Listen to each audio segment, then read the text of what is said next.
FL High Performance Podcast. My name is Jack McLean and I'm your host. And today I'm lucky enough to have James Wild on as our guest. Our key topic for today's chat will be all around accelerations, breaking some of the myths and also discussing some truths and some practical tips for both coaches as well as athletes to apply to their training. So thank you, James. Really looking forward to our chat, mate, and no doubt the listeners are as well. Thanks for jumping on. No, pleasure, and thanks very much for the invite. Looking forward to it. Looking forward to it as well, mate. And no doubt most of the listeners will be well aware of your background. And I know you've been on some of the biggest podcasts in the performance world so far. But I guess for those that haven't heard of your background and your journey, mate, do you mind providing, I guess, where it all started for you, your passion for performance and speed, and obviously the different work experiences you've had along the way, working across various sports and also in the academic world as well? Sure. Well, got it. I mean, it's quite a varied background. It's a long time ago now that I started out, but maybe if I talk about current situation and work back, because I can't remember too far back, to be honest. But so currently I lead the research and innovation, and I'm a speed consultant at Harlequins Rugby Club in the UK. So it's a Premiership rugby team there. It's my 10th season that I've been with them. So I'm contracted there 3 days a week. And then outside of that, I'm a senior lecturer in skill acquisition and applied sports science at the University of Surrey. So my time's typically split between Queen's and the University of Surrey, and then I consult for a number of kind of teams and organizations outside of that. Prior to that, I mean, I've worked in multiple different roles. I've headed up performance teams. I've been an S&C coach. I've worked across multiple different sports, football as in soccer, judo, tennis. There aren't many sports that I haven't been involved in. I've done quite a lot of multi-sport kind of work. Over that time, I've typically managed to balance it in a way that I've been contracted or employed part-time for the most part. I quite like variety in the work that I do. So, whilst I've been offered kind of full-time roles, I tend to prefer the variety. So I've been involved in academia alongside coaching for most of that time, really. And then in the very, very early years, I started out really as a sports therapist. So I was operating self-employed out of a couple of osteopathic clinics. So like soft tissue, late stage rehab kind of stuff. But yes, I've done a bit of everything and over a long period of time. Fantastic. Yeah, that's great. And what about strong influences that have, I guess, not only made influence on your philosophy, but also shaped how you've applied your trade in those different work environments? Well, do you know, I find that really difficult to answer. It's not possible for me to identify a single individual or group of people, to be honest. It's been a combination of everyone I've come across, multiple work colleagues, athletes, my family. Like, it might feel a bit of a cop out, but it's true. I couldn't kind of identify any single individual. It's just been, a collective thing over the years. Yeah, yeah. And a few questions for next generation coaches that are tuning in, that are looking to crack into the sporting world. Obviously, it's a competitive industry. How many years at sort of either community level or semi-pro level did it take before you were either offered a consultant role or full-time opportunities? Yeah, so I was offered my first full-time kind of role in professional sport back in 2007, 8. And that was after around 5 years, I'd say, of working in a number of roles in rehab, fitness education. I turned it down, but things were a bit different back then as well compared to now. But yeah, it was around about 5 years that I was working in some kind of capacity before I got offered a full-time contract somewhere. Yeah. And at that point, are you a bachelor degree qualified, masters? Like I know you've done a PhD. Well, again, it was quite different back then. But right, so it's a bit of a mouthful, but I had a BA in exercise and health and business administration and management. So that was my first kind of academic degree qualification, if you like. But I also got a diploma in sports therapy alongside some industry S&C certifications here in the UK. As I Mhm. said, it was a bit different in those days then, and then since then I've gained an MSc and a PhD in biomechanics and motor control along the way. Mhm. And advice for strength and conditioning coaches, sports scientists looking to gain experience? Do you feel full-time experience is the way to go early? Is it more taking on like part-time roles to expose yourself in different sports? What would be, if you started Yeah, I again, I mean, guess, how would you go about it? everyone's journey is different, right? Some people are fortunate enough to maybe develop some contact along the way of doing an undergrad degree and do a placement, and things just spiral from there. Others, it takes, a bit longer, and, it's not uncommon to hear of people getting, a bit of voluntary work with a sports team, and then on the side doing, I don't know, some personal training or fitness instruct. Everyone's journey is quite different. But what I would say is that, patience is pretty key, Mhm. and making connections. And it pains me to say it because the whole networking thing makes me cringe slightly. But, like any industry, to be honest, I'd say that it's more who you know and the connections you make and the impressions you give people along the way that are probably more important than the qualifications themselves, if that makes sense. Mhm. Yeah, absolutely. No, I couldn't agree more. And what about most significant challenges before we move into the key topic, mate? But reflecting over your career and what did you learn or how did you grow as a coach and a scientist or practitioner from facing those challenges? Yeah. Um, Biggest challenges. I think always, and I still do this, is underestimating how long something takes to do.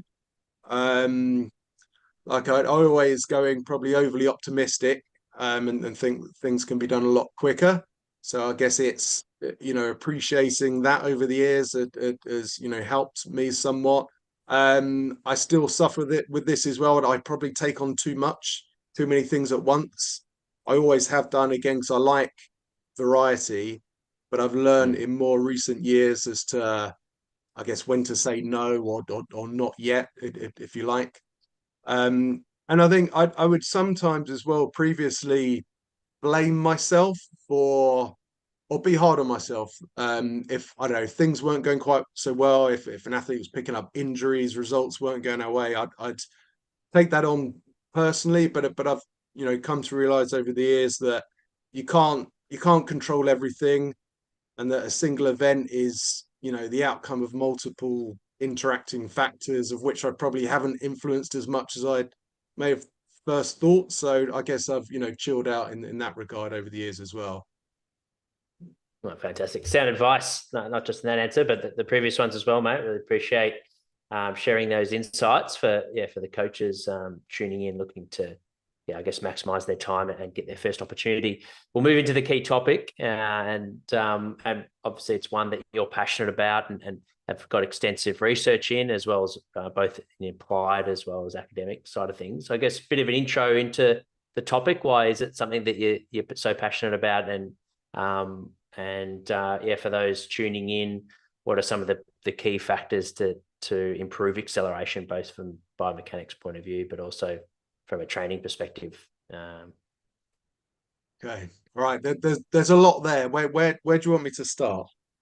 We'll start with the passion. Where did it first sort of click for Okay. you? Sprinting Okay. mechanics Well, and acceleration. yeah, well, I guess as a young sporting person myself, I was never particularly fast. I wasn't slow, but I wasn't fast, and it used to really wind me up. Um, I couldn't work out why there were these people who, all different shapes and sizes compared to me, but, they were faster than me. And I just couldn't fathom why it was the case. And it led to a lot of experimentation on my behalf, and developed into a bit of a fascination. And it just kind of developed that way, to be honest. And then as part of my MSc, my research project was heavily sprint biomechanics focus, and it just spiraled from there really. But yeah, it was born out of, I think, frustration and fascination in equal measures. And what have been some of your biggest findings for I guess the athletes that have got similar frustration? What have been some effective tips to Oh improve, God, I I guess, mean, acceleration?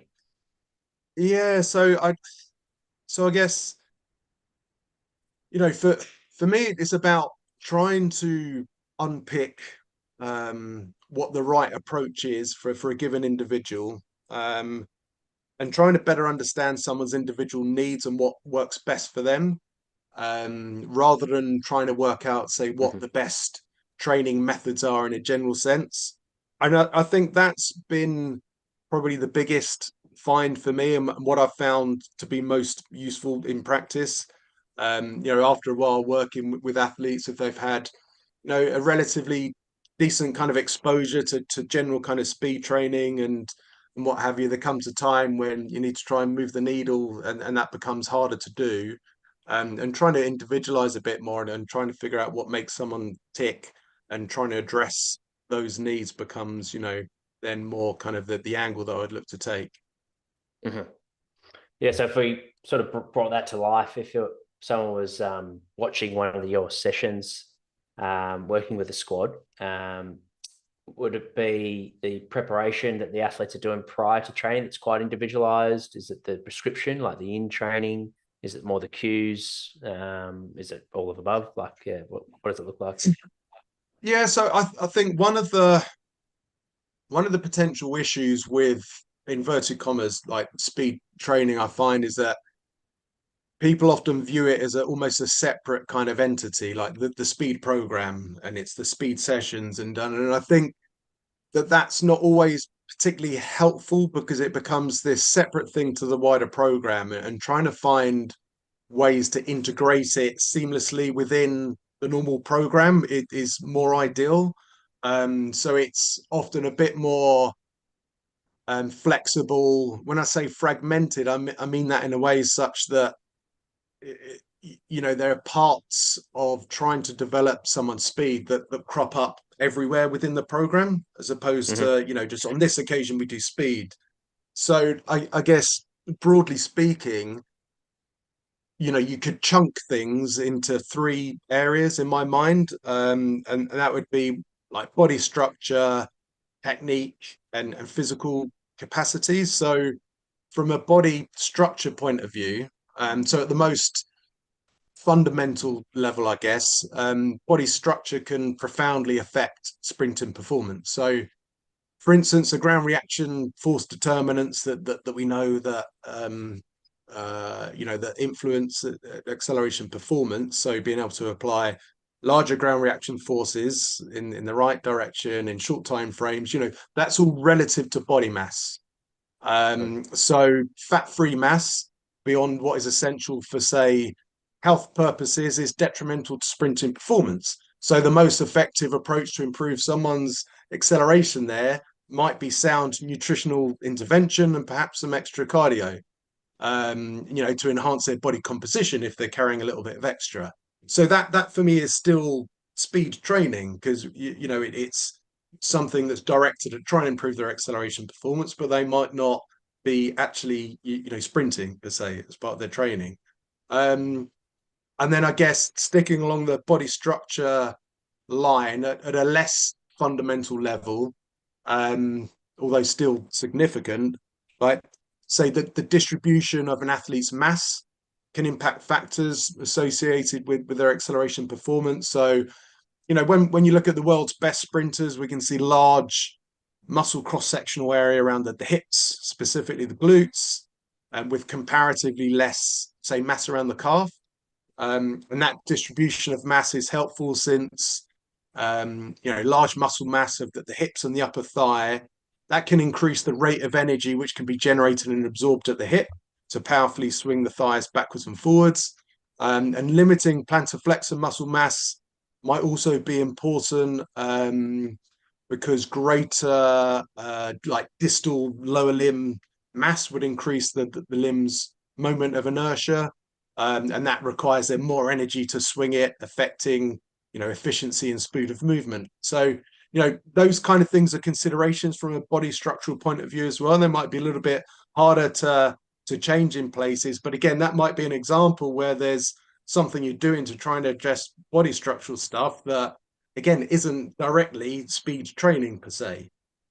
um Mm. so then, sorry, are you happy if I keep going here? I've got a train of thought Yeah, with this. Yeah. so absolutely. then so then the second thing, other than body structure, if we consider things from a more technique perspective, then so the techniques adopted by athletes are important to understand, since it is possible to make subtle but potentially impactful adjustments to aspects of their technique, again to enhance the ground reaction force characteristics required for better sprinting performance. I think most people are going to be familiar with the general aspects of a desirable technical model in sprinting, and addressing these through direct sprint training and facilitating it through various strength type training methods, and that's all valuable. But in addition to that, I use an approach to measure what are called whole body strategies, um,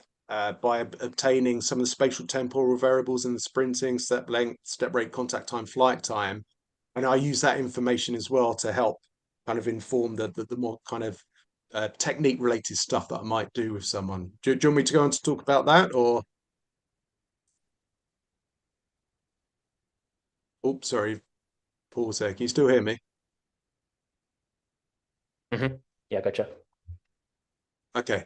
So yeah, I'll carry on down that line then. So that whole kind of whole body acceleration strategy approach. So it was developed as part of my PhD, but also that was born out of the work that I was doing with athletes on a daily basis. And what I found is that broadly, there are four different whole body strategies that athletes use when accelerating. So that the first strategy is what I term bounders. So these guys have a long step length with long flight times. They travel a long distance in the air with each step. So if you think like, if we're talking animal terms, think like a gazelle kind of being chased, I don't know, by a cheetah or whatever, and they have these long kind of boundy kind of steps through the air. The second strategy is what I term striders. So these guys also have long step lengths, but they have long contact times and shorter flight times compared to the bounders. And because of those longer contact times, they cover more distance across the ground during the ground contact phase. So if you ever watch like an ostrich run, and they can run really fast, but it's a bit what they're like. So they barely leave the ground, but they have these really long kind of sweeping steps. The third strategy is what I term spinners. So these athletes have a high step rate that's underpinned by short flight times. And when you watch them sprint, it's almost like they never leave the ground as well. But their little legs kind of just spin over. So I don't know if you've seen a particular lizard called the Jesus Christ lizard before, but No. it's called the Jesus Christ lizard because it runs across the water, and it's what these spinners do. Like you can't bounce up and down in the water because you sink in it, and their little legs kind of spin over. So the spinners are a bit like the Jesus Christ lizard. Um, and then the fourth strategy is what I term bouncers. So a bit like spinners, bouncers have got a high step rate, but it's underpinned by short contact times rather than short flight times. So they look like they're bouncing kind of fast across the ground with these short steps. And they're a bit like, there's this desert rodent called a jerboa, and they're built like little mini kind of kangaroos. And when you watch them run away from predators across the sand in the desert, they like bounce incredibly kind of quickly across the ground. Um, and so that I'll use that kind of information in a number of different ways, really. But so let's imagine that you have an athlete again who's got reasonable speed training background, and they've been exposed to it, for a while. They've got generally good strength power type capacities, and let's say that you then have a window of time I don't know, 12, 18 weeks, so relatively short. And in that time, you really want to go over trying to get them faster and using more of a technique-based approach. So one of the things that I've used and do use from time to time is something called trying to target their reliance. So in a fairly recent paper I published, I showed through individual specific interventions for a number of players how it was possible to change their technique and enhance their acceleration performance by focusing directing their sprinting strategy um, towards the acceleration strategy that they were more reliant on for better sprinting performance. Right, stick with me here. Mhm. So I don't have time to go into the full kind of backstory, but I essentially extended an approach by Aki Salo and colleagues, and they produced some nice work showing that sprinters were individually reliant on either greater step length or greater step rate for better sprinting performance. So what I did in the paper that I've just referred to, and what I do in my practice when the time's right, is to look at the within individual relationships between a player's acceleration performance, so let's say 10-meter sprint time, and how they change, how their whole body acceleration strategy changes across those sprints. So, for instance, you might have a player who is habitually a bounder who achieves their best times, though, when their strategy moves slightly more towards the direction of being a spinner. So, in that Mhm. example, their better sprint times are coming with a slightly higher step rate and slightly shorter flight times than what they'd normally produce on average. And then by focusing on that on a period over time, I showed in their research that you can make meaningful changes to technique and acceleration performance that way. Now, that kind of approach is not always going to be the right thing for someone. Depends on the current situation, but that's, potentially something to consider as an example of how I might use kind of technique related information to try and improve their acceleration performance. I've also looked at it quite a bit from an injury perspective as well, which I'm happy to talk about if you want, if that fits. Yeah, absolutely. Should I just delve into Yeah. that? Yeah. I think that'd be interesting, especially for reconditioning coaches, but also from a mitigation point of view. Is there? I Yeah. imagine there's higher risk for certain different types Yeah. from So a so technical I've point of view. yeah, so I've done a lot of work in this kind of space recently. I'm in the process of publishing the findings of a 7-year data set I've got in rugby, where I looked at the relative risk of non-contact lower limb injuries, and the different whole body acceleration strategies that I talked about. I can't give too much detail at this stage because it's hasn't been published yet. But what I did find is that broadly, the relative risk of a calf injury was more than 2.5 times greater for those adopting the bounder strategy compared to other acceleration strategies, and that the relative risk of a hamstring injury is more than 2.5 times greater for those adopting a spinner strategy compared to the other strategies. And there are some mechanistic underpinnings to help kind of explain this, I believe. So, oh, excuse me. So, if you think about it, so these bounders have these long steps with long flight times. And we know that the plantar flexor muscles contribute the most of any lower limb muscles to the generation of step length. And when landing in each step from a large flight time, that's going to place a higher load on the plantar flexor muscles when they're having to absorb energy during the initial portion of the stance phase. So it kind of makes sense in a way there that bounders there might be a greater load through the plantar flexor muscles there compared to other kind of sprinting strategies.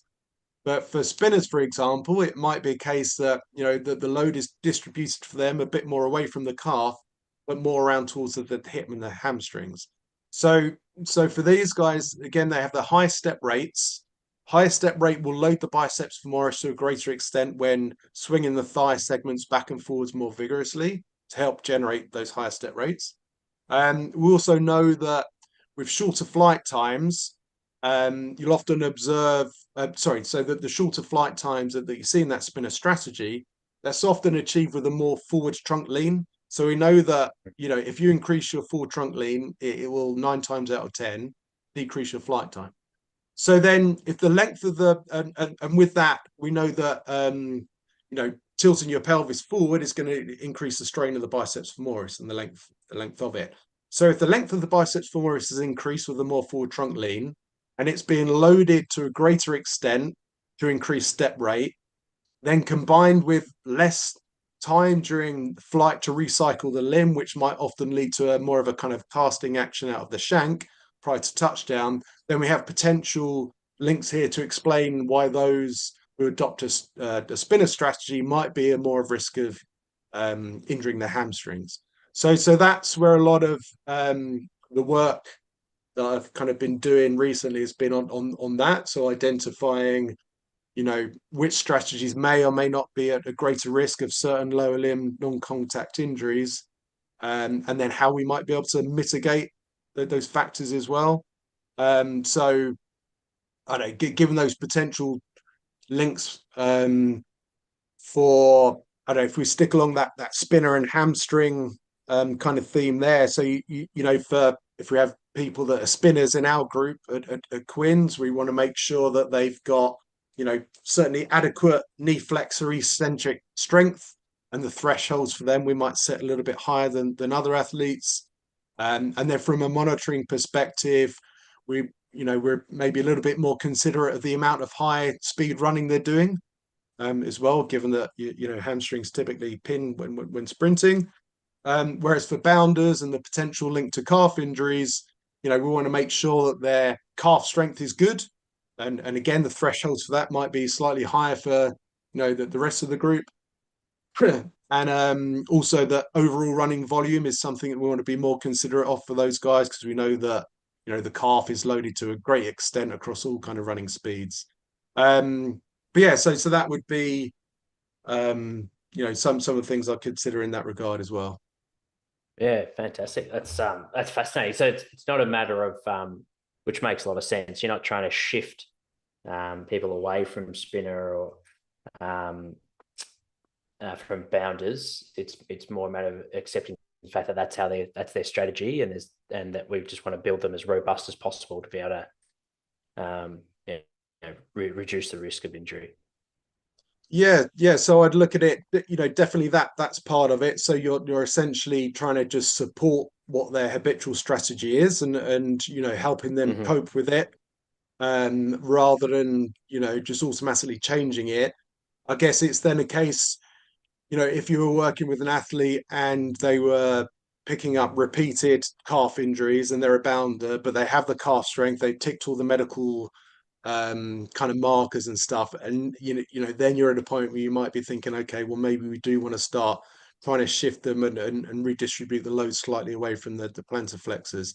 And I mean, the other thing with that though is then you've got to consider, well, if we do that, and let's say that we take a bounder, and they're picking up those calf injuries, we want to redistribute the load slightly and we move them more towards a spinner, then we need to accept the fact, well, that load then is going elsewhere. And we've got to be mindful of that, and then making sure they're then kind of prepared to deal with that as well. Yeah, I guess that's where it makes a lot of sense to have that holistic view of going back to like the body structure, like are their lean muscle mass in a good spot?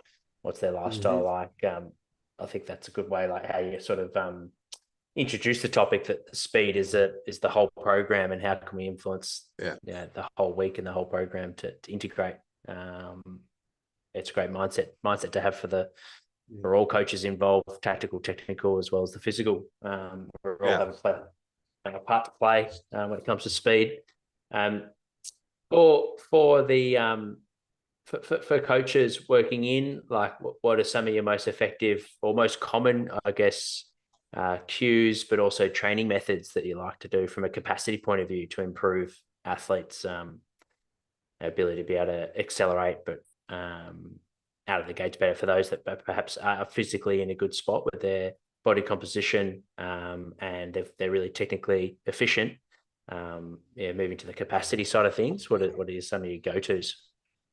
Okay, so from more of a kind of strength power perspective, is that?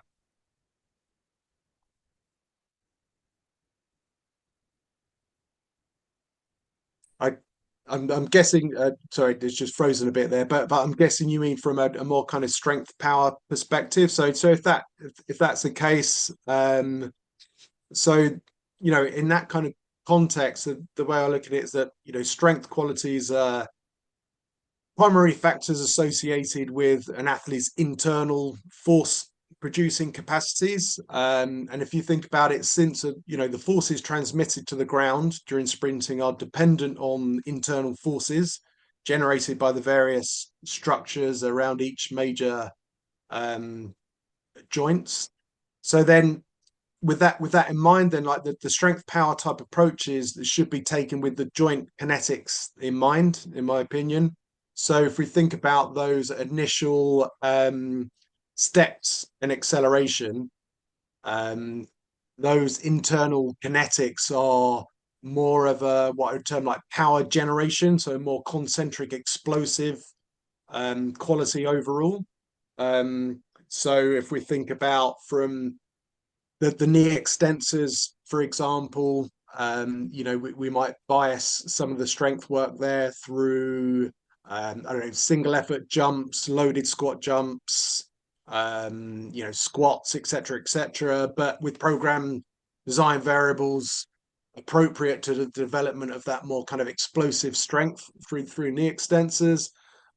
Knee flexor wise, we're going to be talking about maybe a bit more of a bias towards eccentric type strength there, and certainly the ability to rapidly absorb energy. Then in terms of hip extensors, again, all your general stuff of force producing capacity work here we're talking about. So, hip thrusts, RDLs, all the standard stuff there, with again the variables set up to elicit the kind of explosive and force production capacities there.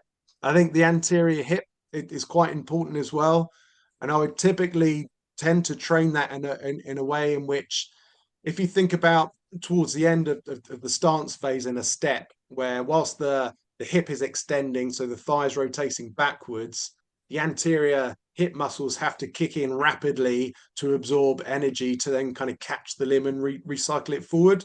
So I'm quite a fan of helping develop that strength quality. So that rapid deceleration of the thigh going into extension. And then if we move further down then to the ankle, so the ankle across every single step, acceleration, max velocity, that there's always an element of power absorption or dissipation initially in the stance phase. So your more stiffness, reactive strength type qualities are important there.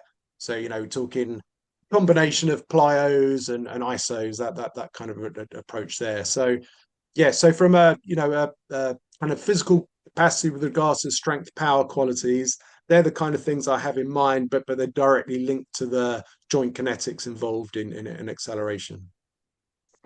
And obviously you've been at Harlequins for 10 years, but like when you first started, or if you were to start at a new club, what are some of your go-tos from a standards perspective? Like you said, you'll have different thresholds for different technical aspects of the group. Is that made through video, filming them all through a sprint?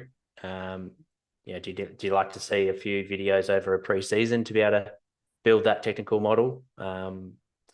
I guess we'll Yeah, start with that and then move towards the capacity tests. Yeah. Yeah, so in terms of the technique based profiling for the whole body strategy kind of assessments I talked about, so for that I use a high speed camera and collect those spatial temporal variables that I talked about over the first 6 steps. So during the first 10 meters of a sprint, everyone will between 6 to kind of 7 and a bit steps will be somewhere there or thereabouts. So those 6 steps gives you a good representation of their technique over those first 10 meters. So from that, I'll look at those, the step length, step rate, contact time, flight time, to work out their whole body strategy. So I will collect those measures and monitor those over time. And as you say, what you want is a number of those measurements. So not just a one-off. You want to be able to collect that on a number of occasions so that you can understand their normal biological variability. They're not going to sprint exactly the same every time.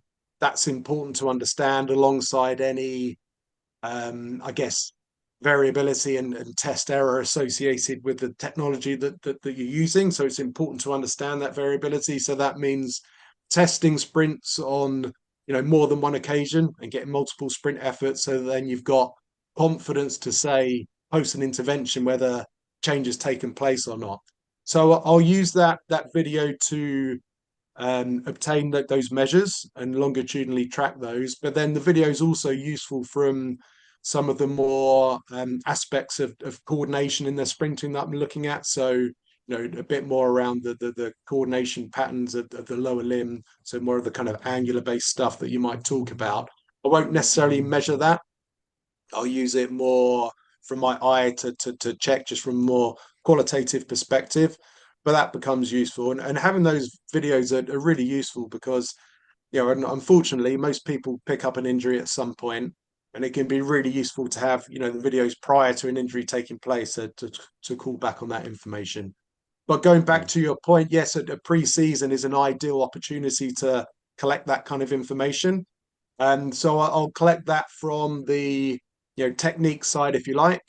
Then from the more strength power perspective, we'll look at like a single leg RSI type test. So like an adapted version of Damien Harper's kind of 10-5. So single leg for that to get that more stiffness reactive strength type quality. We use a hip extensor torque assessment, which I've talked about before, where essentially you're fixed underneath a bar and your heel's in contact with the force plate, one leg's in the air, and you're trying to hip thrust the bar up towards the ceiling. That was adapted from John Goodwin. And then we might have some kind of vertical jump based assessment as well to give us a little bit more knee dominant focus. I'd say we still do those tests, but I don't do them as frequently as we perhaps used to. It's now a little bit more, again, individual specific. And yeah, so if for someone it's been deemed that right, acceleration is a really kind of thing that we want to go after, then we'll certainly go through those assessments to help rule out if there's any strength-based deficits. But then also over time, when you spend more time with athletes and get to know them a bit better and around them more often and understand what they're doing in the gym, you can just be a little bit more selective with the kind of tests that you do. So it's not always a big battery all the time, if you like. And I guess to be able to create those profiles, is that relative to, do you almost try and have like 25% in each group?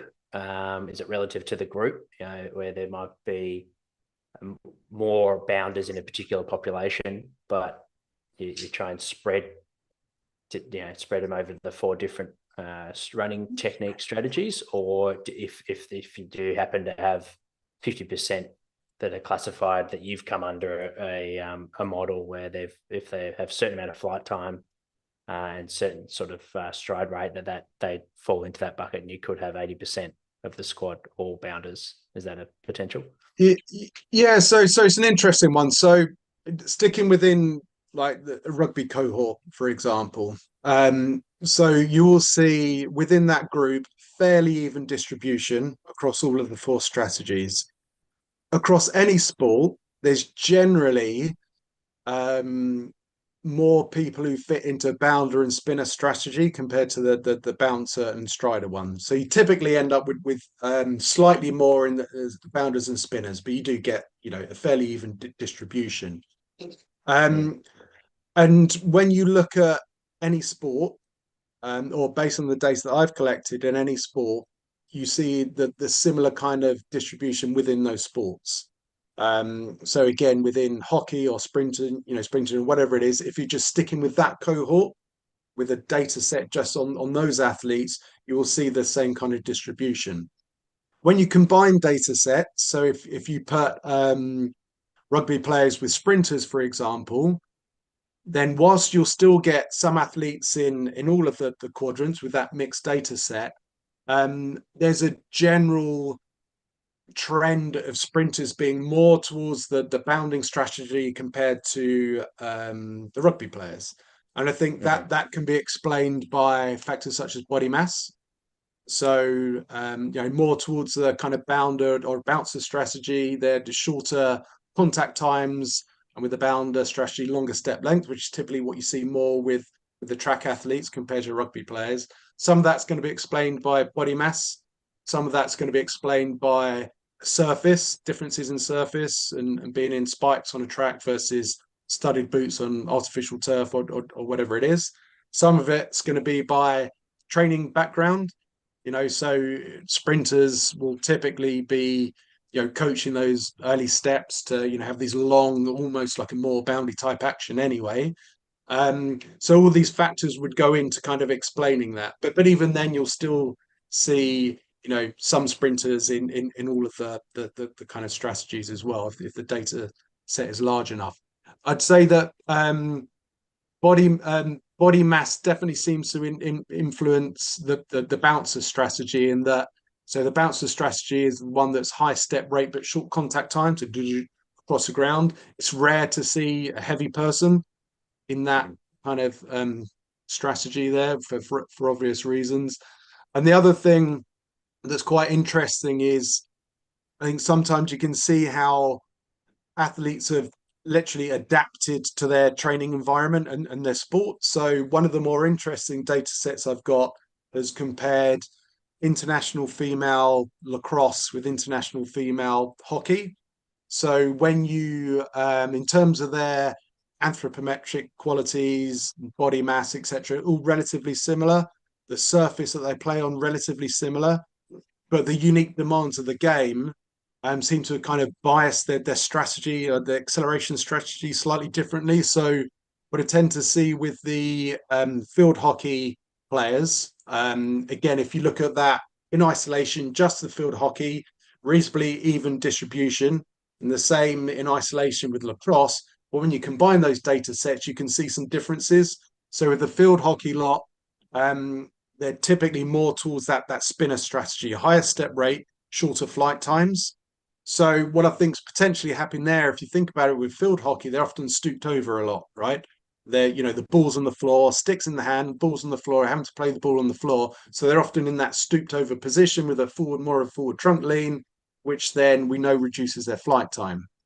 Whereas with lacrosse, yes, they're still playing with a stick and a ball, but they're in a much more upright position because the ball's in the nets, not on the floor, which lends itself to, greater step length. So if they're accumulating, a high number of accelerations each week in those sport, which they will be, in training and competition, there's, hundreds of accelerations taking place, then that's naturally going to bias their movements in those directions in the future, if that makes sense.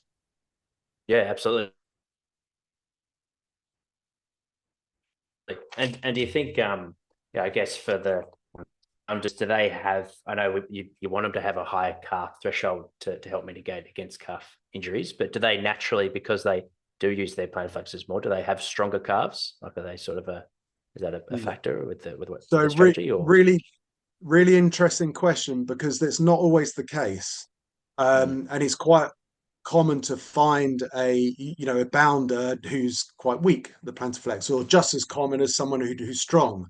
So for me, that's definitely something that then ought to be considered, and it goes back to that idea that you're trying to support their strategy. So if someone's a bounder and their calves are piss weak, then it's definitely, in my opinion, something that needs to be gone after, because at some point the likelihood is that the capacity of those tissues are not going to be enough to sustain the load kind of going through them. And also perhaps suggest it's more kinematic than it is kinetic, these strategies. Yeah, potentially. Yes. Yeah. Yeah. I mean, it's a merge of everything, right? It's a merge of all the qualities together, but yeah. Yeah. Yeah. And how much work, obviously hard to answer with the context and everything that comes into it, but do you need, it sounds like you've got to influence the strength and power program with individualization, perhaps preparation, individual prep needs to be influenced to make change, and then of course some speed exposures throughout the week to be able to make constraint based coaching. So the club probably needs to be quite invested in making a change to be able to make significant difference in this space? If you've got a pre-season that you're working at, what does a typical week look like for a squad that wants to look to make change from start of pre-season to the end? Yeah, I mean, you're right in that, people need to be on the same sheet, so to speak, but it doesn't necessarily need to be onerous. So let's say that, you've got a pre-season period and you kind of broadly understand for each individual where you want to take them. It doesn't mean that they all have to be doing separate things. They all might be doing the same thing, but just in a slightly different way. So, in their speed sessions, for example, they're going to be sprinting, but they might be grouped according to a certain technical focus that they might have. Then there might be certain supportive activities around that. So they might, be doing resisted sprint work. But those where we're trying to increase the step rate might have a heavier load on the sled, and working on a higher cadence with that, and a stiffer kind of ankle in the process. Whereas those that where if we're trying to enhance their step length, for example, will lighten the load of the sled a lot more, and sprint with a little bit more of a boundy action. Then in the gym, they're all going to be doing broadly the same kind of activities, but some might just be doing more of some than others. But again, that doesn't, that's not a difficult thing to manage in a gym environment. If they're reasonably experienced and knowing what they're doing, it's fairly kind of easy for a coach to kind of manage throughout that process. And then one of the things we're trying to link up a bit more now on it is the you mentioned kind of the prep, stuff. So in the daily prep, for some of those, and that'll be linked in a bit more with the medical team in terms of, right, okay, this person lacking a bit in hip extension, so they've got their individual work-ons during that time, and they'll be on the bed with the physios, and they'll get an understanding of where their hip extension range is at, and then they'll go away and work on that, the individual bits and pieces. So whilst there's a fair amount to it, if it's all integrated, it becomes fairly habitual and seamless. And for some to help coaches identify these different technical models, is there a best resource to look, something that we can add to the show notes from your work? Yeah, well, so I've published the protocol for it. So I can send that to you, but there's a paper. It's called Characterizing Initial Acceleration Strategies, and there's more to it. But if you kind of Google that, that's a free to access paper as well. It's open source. People can go onto my ResearchGate page as well, and I've got all my articles there. There's the two most recent ones show individual specific case studies where I've taken an athlete, worked out, inverted commas, what their technical reliance is, and showed how through technical prompts that we've managed to make those changes over time. There's a strength-based intervention one on there as well. So I guess on my ResearchGate, all those papers are readily available for people to look at. There's a couple of articles on Sportsmith that I've written it as well that I think they're free to access, I think. But yeah, I don't know. There's stuff kind of dotted around, if you like. Yeah, plenty there. Yeah, we'll make sure for those perhaps driving, don't sweat. We'll add all the links that James just mentioned in the show notes. So whenever you park the car, you can be able to find them easily there. Well, I think we've dived into a fair amount of detail there and some actionable tips for coaches to apply, and also some athletes to understand that there's definitely an in-depth process that can be taken. For those that are looking to, I guess, follow the process, is it something that you need to do? If you haven't got a strength and conditioning coach, is it something that you need to do twice a week, three times a week from a speed point of view when you're implementing it, or do you just sort of apply it to team training warm-ups from an athlete's perspective? So do you mean the actual kind of sprinting that they're doing? How many times a week, and when does that fit in? Is that what? Yeah, to make change. Yeah. Okay, so the best results I found have been, okay, there might be that initial period of time that you spend with an athlete to figure them out a bit of exploration. You develop that kind of profile. Um, Hmm. and then it's a case of going through making sure that they understand what the kind of technical focus is for them. And once you're happy that's the case, that you've seen they can do it, you've had that kind of quality check there, let them get on with it. Like they don't need you there to do it. So the way I phrase it to the players, say, look, right now you broadly understand what needs to be done. All the opportunities in a week at the end of warm-ups that you've got, the 2 or 3 times that you're going to do some sprint efforts, even before a match, and obviously during speed sessions, just focus on it. And then Hmm. if they're consistent enough week after week, and they've got the underlying physical qualities and capacities in place as well, then changes will start to creep in subconsciously without them thinking about it. So you get a use dependent learning effect. So where if they're consistently focusing on that for a period of time, it's going to bias their future movements in that direction. And the whole idea with it is that it's not necessarily a quick easy fix, so it doesn't happen in 3 or 4 weeks. It takes longer than that, but it's easy for them to do and transfers over naturally without them thinking about it over time, because we don't want them in a game thinking about how they're sprinting. That's going to screw them up. So use the opportunities around that and get them not to think about it in a game. But over time, you'll see things creep over. Fantastic. Perfect. Great way to wrap it up. Last three questions, James, but I know we're getting close to an hour, mate. So appreciate your time.